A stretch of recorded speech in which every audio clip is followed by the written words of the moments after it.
Enak banget ya hidup di kampung ya. Mau masak sayuran daun singkong tinggal metik, daun ubi mantang tinggal metik. Lah gua di Jakarta gua kagak kerja sehari kagak masak. Saya bingung. Dikasih ponakan saya pada baik hati. Apa toh lek mami ki kok gembreneng wae. Jane ngopo toh kayak ki? Ngapa lho lek kok gembreneng wae lek? Iya Neng, lu mah di sini enak itu, kambing banyak, mau masak tinggal nyendok, sayuran tidak metik. Lah gua besok mau gua kagak kerja sehari kuli nyuci, besok gua kebingungan nyari utangan dulu buat masak besok. Walah lek yang kok tak gawani beras ya? Ya udah makasih yang banyak kalau bisa mah. Iya, apa arep nggawa apa meneh wedhus? Boleh dah. Nek pengen wedhus ya tak gawani iki.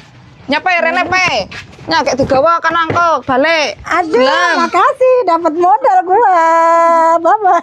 Mang nek wong kota ki ya Allah, karo koyo ngene iki yang gumun ya. Tapi ngarit nang endi lho lek ning kono kok? Ada lah di tepi-tepi itu kali ada banyak. Ya udah Iya, sana nanti bawa pulang wes kono mlebu, Mbak. Iya, nitip dulu nungguin travel dulu ya. Ya.